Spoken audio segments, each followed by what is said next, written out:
ओम शांति 20/6/2024 प्रातः मुरली। ओम शांति। बाप दादा मधुबन। बाबा आज कह रहे हैं, मीठे बच्चे, अब चने मुट्ठी के पीछे अपना समय बर्बाद नहीं करो। अब बाप के मददगार बन बाप का नाम बाला करो। मीठे बच्चे, अब चने मुट्ठी के पीछे अपना समय बर्बाद नहीं करो। अब बाप के मददगार बन बाप का नाम बाला करो। प्रश्न: इस ज्ञान मार्ग में तुम्हारे कदम आगे बढ़ रहे हैं, उसकी निशानी क्या है? उत्तर: जिन बच्चों को शांति धाम और सुख धाम याद रहता है, याद के समय बुद्धि कहाँ पर भी भटकती नहीं है। बुद्धि में व्यर्थ के ख्यालात नहीं आते। बुद्धि एकाग्र है, झूठका नहीं खाते, खुशी का पारा चढ़ा हुआ है। तो इससे सिद्ध है कि कदम आगे बढ़ रहे हैं। ओम शांति। बच्चे इतना समय यहाँ बैठे हैं, दिल में भी आता है कि हम जैसे शिवालय में बैठे हैं। शिव बाबा भी याद आ जाता है, स्वर्ग भी याद आ जाता है। याद से ही सुख मिलता है। ये भी बुद्धि में याद रहे, हम शिवालय में बैठे हैं तो भी खुशी होगी। जाना तो आखिर सभी को शिवालय में है। शांति धाम में कोई को बैठ नहीं जाना है। वास्तव में शांति धाम को भी शिवालय कहेंगे, सुख धाम को भी शिवालय कहेंगे। दोनों स्थापन करते हैं। तुम बच्चों को याद भी दोनों को करना है। वो शिवालय है शांति के लिए और वो शिवालय है सुख के लिए। ये है दुख धाम। अभी तुम संगम पर बैठे हो। शांति धाम और सुख धाम के सिवाय और किसकी भी याद नहीं होनी चाहिए। भल कहाँ भी बैठे हो, धंधे आदि में बैठे हो, तो भी बुद्धि में दोनों शिवालय याद आने चाहिए। दुख धाम भूल जाना है। बच्चे जानते हैं ये वैशाल्य दुख धाम अब खत्म हो जाना है। यहाँ बैठे तुम बच्चों को झुटका आदि भी नहीं आना चाहिए। बहुतों की बुद्धि कहाँ कहाँ और तरफ चली जाती है। माया के विघ्न पड़ते हैं। तुम बच्चों को बाप घड़ी घड़ी कहते हैं, बच्चे मन मना भव। भिन्न भिन्न प्रकार की युक्तियाँ भी बतलाते हैं। यहाँ बैठे हो, बुद्धि में ये याद करो कि हम पहले शांति धाम शिवालय में जाएंगे, फिर सुख धाम में आएंगे। ऐसा याद करने से पाप कटते जाएंगे। जितना तुम याद करते हो उतना कदम बढ़ाते हो। यहाँ और कोई ख्यालात में नहीं बैठना चाहिए, नहीं तो तुम औरों को नुकसान पहुँचाते हो। फायदे के बदले और ही नुकसान करते हो। आगे जब बैठते थे तो सामने कोई को जांच करने के लिए बिठाया जाता था। कौन झुटका खाते हैं, कौन आंखें बंद कर बैठते हैं, तो बड़ा खबरदार रहते थे। बाप भी देखते थे, इनका बुद्धि योग कहाँ भटकता है क्या, या झुटका खाते हैं क्या। ऐसे भी बहुत आते हैं जो कुछ भी समझते नहीं हैं। ब्राह्मणियाँ ले आती है। शिव बाबा के आगे बच्चे बड़े अच्छे होने चाहिए, जो गफलत में नहीं रहे, क्योंकि ये कोई ऑर्डिनरी टीचर नहीं। बाप बैठ सिखलाते हैं, यहाँ बहुत सावधान होकर बैठना चाहिए। बाबा 15 मिनट शांति में बिठाते हैं। तुम तो घंटा 2 घंटा बैठते हो। सब तो महारथी नहीं है। जो कच्चे हैं उनको सावधान करना है। सावधान करने से सुजाग हो जाएंगे। जो याद में नहीं रहते, व्यर्थ ख्यालात चलाते रहते हैं, वो जैसे विघ्न डालते हैं, क्योंकि बुद्धि कहाँ न कहाँ भटकती है। महारथी, घोड़े सवार, प्यादे सब बैठे हैं। बाबा आज विचार सागर मंथन करके आए थे। म्यूजियम में अथवा प्रदर्शनी में तुम बच्चे जो शिवालय, वैश्यालय और पुरुषोत्तम संगम युग तीनों ही बातें बताते हो, ये बहुत अच्छी है समझाने के लिए। ये चित्र बहुत बड़े बड़े बनाने चाहिए। सबसे अच्छा बड़ा हॉल इनके लिए होना चाहिए, जो मनुष्य की बुद्धि में झट बैठे। बच्चों का विचार चलना चाहिए कि इसमें हम इम्प्रूवमेंट कैसे लाएं। पुरुषोत्तम संगम युग बहुत अच्छा बनाना चाहिए। उससे मनुष्यों को बहुत अच्छी समझानी मिल सकती है। तपस्या में भी तुम 5-6 को बिठाते हो, परंतु नहीं, 10-15 को तपस्या में बिठाना चाहिए। बड़े बड़े चित्रकार बनाकर क्लियर अक्षर में लिखना चाहिए। तुम इतना समझाते हो, फिर भी समझते थोड़ी ही है। तुम मेहनत करते हो समझाने के लिए, पत्थर बुद्धि है ना, तो जितना हो सके अच्छी रीति समझाना चाहिए। जो सर्विस में रहते हैं उन्हों को सर्विस बढ़ाने का ख्याल करना है। प्रोजेक्टर प्रदर्शनी में इतना मज़ा नहीं है जितना म्यूजियम में। प्रोजेक्टर से तो कुछ भी समझते नहीं। सबसे अच्छा है म्यूजियम, भल छोटा हो। एक कमरे में तो ये शिवालय, वैश्यालय और पुरुषोत्तम संगम युग का सीन हो। समझाने में बड़ी विशाल बुद्धि चाहिए। बेहद का बाप, बेहद का टीचर आए हैं तो बैठ थोड़ी ही जाएंगे कि बच्चे एमए बीए पास कर ले। बाप बैठा थोड़ी ही रहेगा, थोड़े टाइम में चला जाएगा। बाकी थोड़ा समय है तो भी जागते नहीं। अच्छी अच्छी जो बच्चियां होंगी वो कहेंगी, इन 400-500 रुपयों के लिए क्यों हम मुफ्त अपना टाइम बर्बाद करें। फिर शिवालय में हम क्या पद पाएंगे। बाबा देखते हैं कुमारियाँ तो फ्री है, भल कितना भी बड़ा पगार हो तो भी ये तो जैसे मुट्ठी में चने हैं, ये सब खल्लास हो जाएंगे, कुछ भी रहेगा नहीं। बाप चने मुट्ठी अब छुड़ाने आए हैं, परंतु छोड़ते नहीं हैं। उसमें है चने मुट्ठी, इसमें है विश्व की बादशाही। वो तो पाई पैसे के चने हैं, उनके पिछाड़ी कितना हैरान होते हैं। कुमारियाँ तो फ्री है, वो पढ़ाई तो पाई पैसे की है। उनको छोड़ ये नॉलेज पढ़ते रहे तो दिमाग भी खुले। ऐसी छोटी छोटी बच्चियां बड़ों बड़ों को बैठ नॉलेज दे। बाप आए हैं शिवालय स्थापन करने। ये तो जानते हैं कि यहाँ का सब कुछ मिट्टी में मिल जाना है। ये चने भी नसीब में नहीं आएंगे।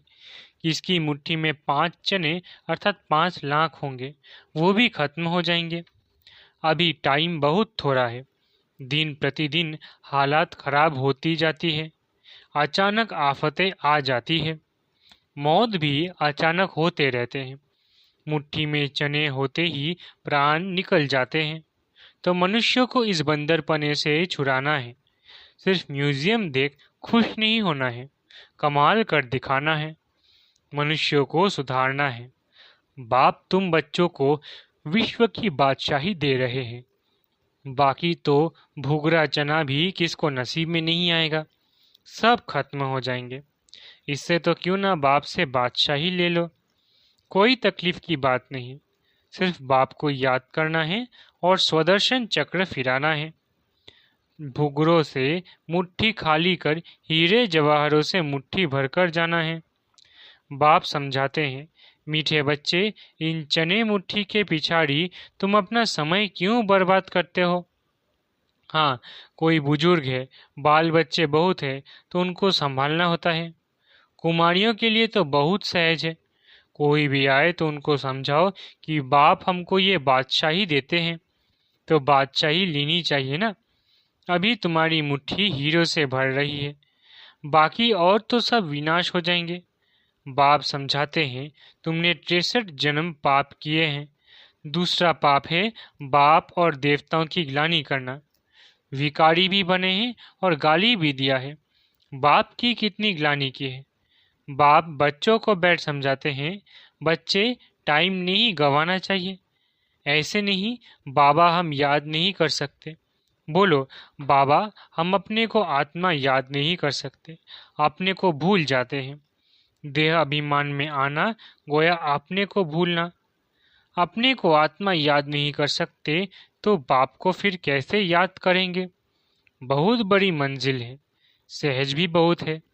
बाकी हाँ, माया का ऑपोजिशन होता है। मनुष्य गीता आदि भल पढ़ते हैं परंतु अर्थ कुछ भी नहीं समझते।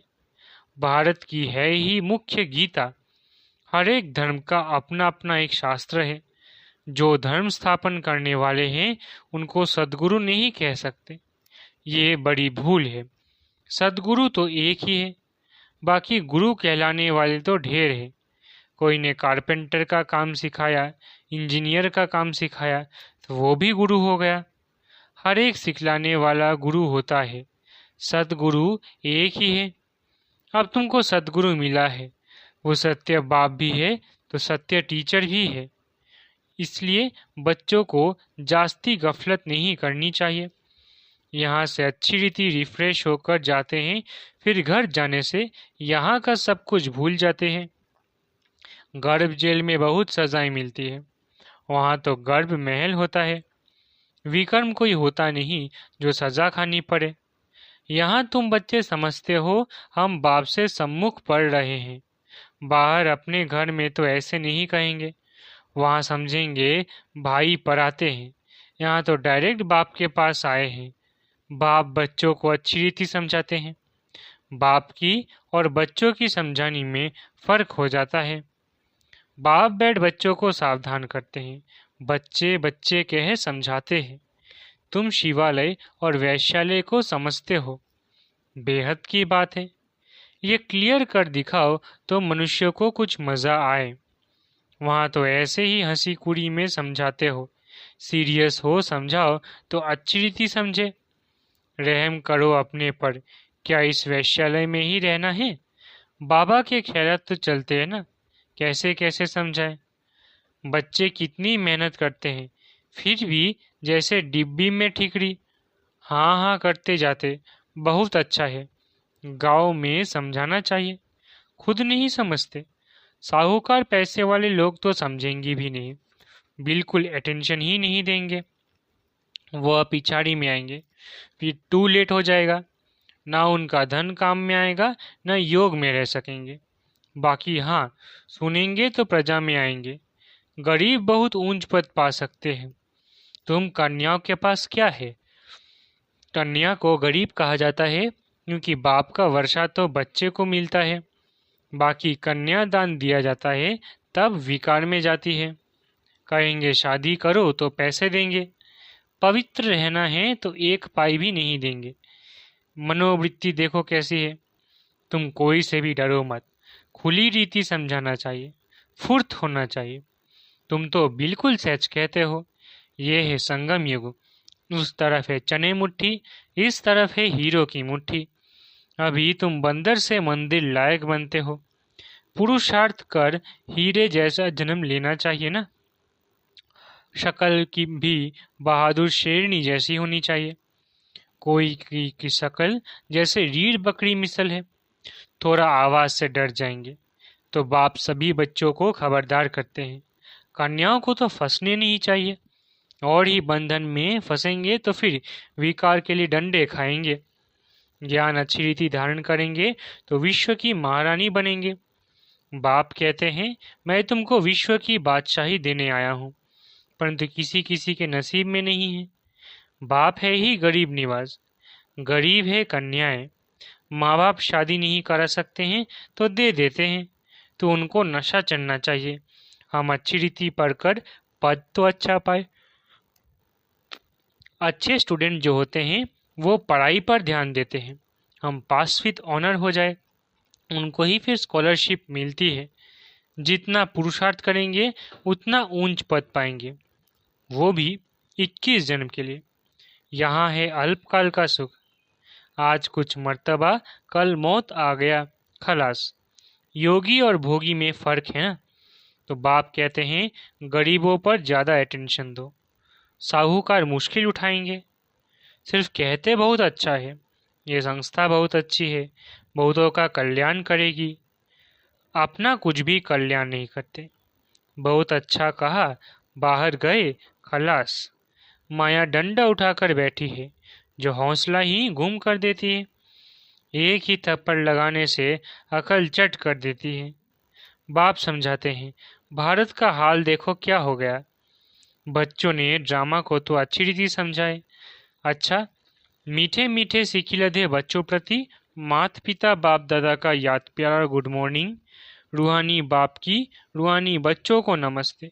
हम रूहानी बच्चों की रूहानी मात पिता बाप दादा को याद प्यार गुड मॉर्निंग और नमस्ते नमस्ते नमस्ते। शुक्रिया बाबा। धारणा के लिए मुख्य सार। पहला, चने मुट्ठी छोड़ बाप से विश्व की बादशाही लेने का पूरा पुरुषार्थ करना है। किसी भी बात में डरना नहीं है। निडर बन बंधनों से मुक्त होना है। अपना समय सच्ची कमाई में सफल करना है। दूसरा, इस दुखधाम को भूल शिवालय अर्थात शांतिधाम सुखधाम को याद करना है। माया के विघ्नों को जान उनसे सावधान रहना है। वरदान, गीता का पाठ पढ़ने और पढ़ाने वाले नष्टो मोहा स्मृति स्वरूप भव। गीता का पाठ पढ़ने और पढ़ाने वाले नष्टो मोहा स्मृति स्वरूप भव। गीता ज्ञान का पहला पाठ है अशरीरी आत्मा बनो और अंतिम पाठ है नष्टो मोहा स्मृति स्वरूप बनो। पहला पाठ है विधि और अंतिम पाठ है विधि से सिद्धि। तो हर समय पहले स्वयं ये पाठ पढ़ो, फिर औरों को पढ़ाओ। ऐसा श्रेष्ठ कर्म करके दिखाओ जो आपके श्रेष्ठ कर्मों को देख अनेक आत्माएं श्रेष्ठ कर्म करके अपने भाग्य की रेखा श्रेष्ठ बना सके। स्लोगन, परमात्मा स्नेह में समाये रहो तो मेहनत से मुक्त हो जाएंगे। स्लोगन, परमात्मा स्नेह में समाये रहो तो मेहनत से मुक्त हो जाएंगे। अच्छा, ओम शांति। शुक्रिया बाबा।